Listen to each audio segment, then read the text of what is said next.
And the TSA program in place to spot the bad guys may not be working so well. In question is a $900 million program run by behavior detection officers, also known as BDOs. Now, these BDOs are typically stationed at major transit hubs in the busiest airports across the country. But according to a new report from the Government Accountability Office, a program the BDOs use known as SPOT, or the screening of passengers by observation techniques, may not be very effective. SPOT is used to identify persons who may pose a risk to aviation security through the observation of travelers. The report reads, quote, available evidence does not support whether behavioral indicators can be used to identify persons who may pose a risk to aviation security. Now, in 2011, the Department of Homeland Security did its own analysis on the program and found that BDOs were highly effective and, in fact, vital to identifying high-risk passengers.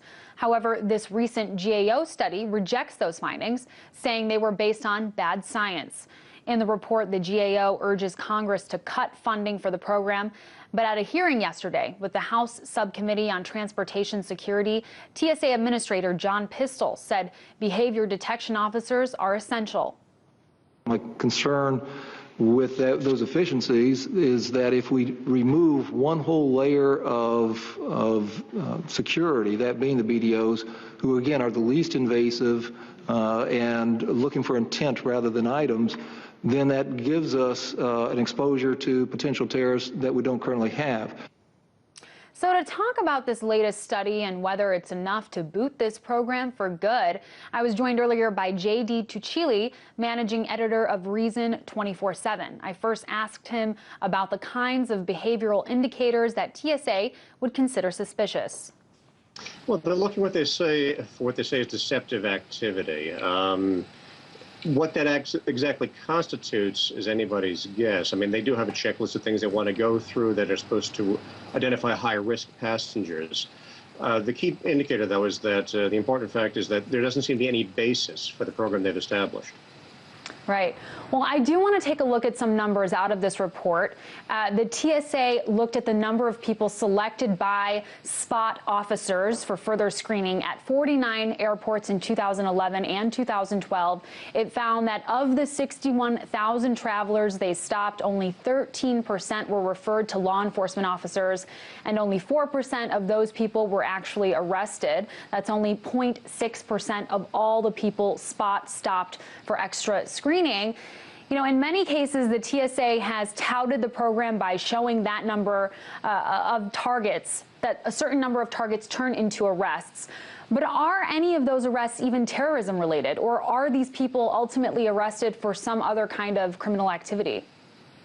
Well, these are generally minor crimes, and what it really comes down to is that these arrests, these supposed identifications, could have been done by chance, too. When they looked at what the TSA was doing, when they looked at the techniques they're following, the Government Accountability Office found that the techniques that the TSA have adopted are basically the equivalent of just going and guessing whether you think somebody is high risk or not. There might be a slight improvement in the overall results, but basically, after looking at 400 studies of the techniques the TSA has adopted, they found that there really is no evidence that it improves just standing there and guessing who might be a risk.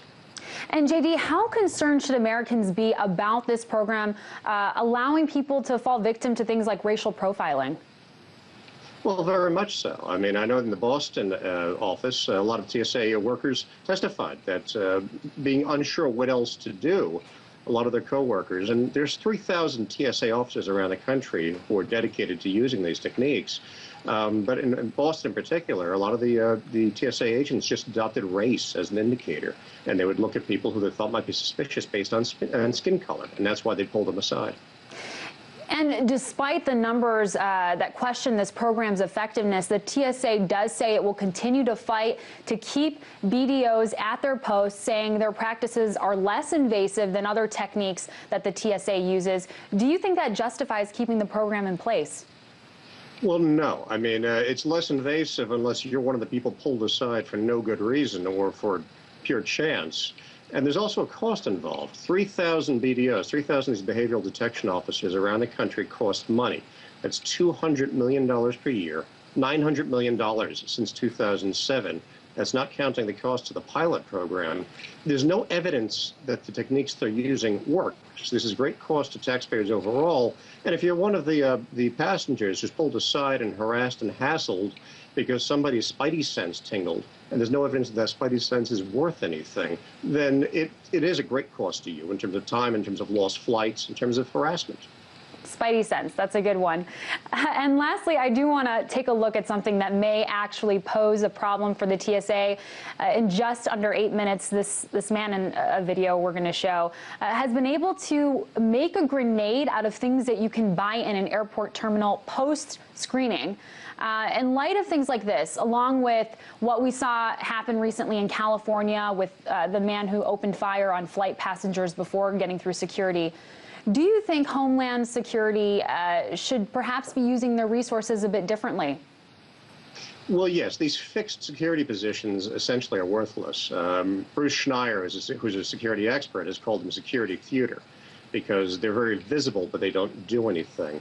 And the incident to which you're referring to is another security expert where he runs websites where he actually is dedicated to creating improvised weapons on the other side of security. He's created quite a few. This time he created a grenade. He's also created a shotgun. He's created crossbows, blowguns, incendiary devices, all with things you can buy once you've passed through TSA screening at the airport. Really, the two things that have happened since 9/11 that have made a difference are armoring cockpit doors and making passengers aware they can't just sit there passively if somebody tries to seize control of a flight or acts up.